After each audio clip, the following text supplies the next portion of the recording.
नमस्कार, स्वागत है आप सभी का अपने YouTube चैनल साइंस विद ज्ञान सागर में। आज हम लोग स्टार्ट करने जा रहे हैं क्लास 9th का जीव विज्ञान, जिसमें आज सबसे पहले अध्ययन करेंगे कि कोशिका क्या होता है। इसके बारे में आज जानने का प्रयास करेंगे। इसके बारे में आज छोटा सा बेसिक इंट्रोडक्शन के बारे में जानेंगे। देखिए, सबसे पहले इस चैप्टर का नाम है कि कोशिका क्या। कोशिका जीवन की आधारभूत इकाई है। चलिए सबसे पहले देखेंगे कि कोशिका क्या होता है। इसका जानेंगे कि कोशिका का खोज कौन किए थे और कोशिका जो होता है उसका आकार क्या होता है। और इसमें आगे आज देखेंगे कि कोशिका मतवाद कौन कौन दिए थे। चलिए सबसे पहले देखते हैं कि कोशिका क्या होता है। देखिए, कोशिका कह रहे हैं कि कोशिका को जीवन की आधारभूत संरचना और क्रियात्मक इकाई माना जाता है।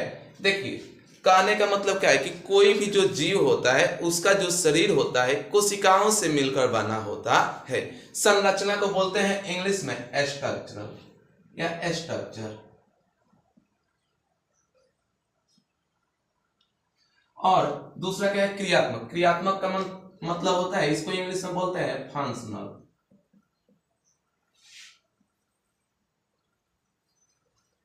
देखिए, संरचना का मतलब होता है कि कोई जीव है उसका जो शरीर है उसका शरीर का स्ट्रक्चर कैसा है, आकृति कैसा है। और कोई भी जो जीव है उसका जो शरीर है अलग अलग भाग का अलग अलग कार्य होता है। जैसे में जो मेरा पैर है, पैर के माध्यम से क्या करते हैं, चलते हैं। हाथ जो है इससे खाना खाते हैं। तो ये सब अलग अलग बनने के लिए इसमें अलग अलग कोशिकाओं ने कार्य किया होगा। इसका देखिए आगे कह रहा है कि प्रत्येक जीव का शरीर कोशिकाओं से मिलकर बना होता है। देखिए, कोई भी जीव हो, वे एक कोशिकीय जीव हो या बहुकोशिकीय जीव हो, उसका शरीर कोशिकाओं से मिलकर बना होता है। आगे कह रहे हैं कि कोशिका जीव द्रव्य से बनी एक रचना है जिसमें विभिन्न रासायनिक तत्व संयोजक कर यौगिक के रूप में उपस्थित रहते हैं। देखिए, कह रहे हैं कि कोई भी कोशिका होता है उसका जो जीवन होता है, जो कोशिका होता है वह जीव द्रव्य से बनी एक रचना होता है। और इस रचना में अनेक प्रकार के तत्व उपस्थित रहते हैं। और यही तत्व जब एक में मिल जाते हैं तो उससे एक यौगिक या पदार्थ की उत्पत्ति होता है। और ये जो पदार्थ होता है ये दो प्रकार के देखने को मिलता है।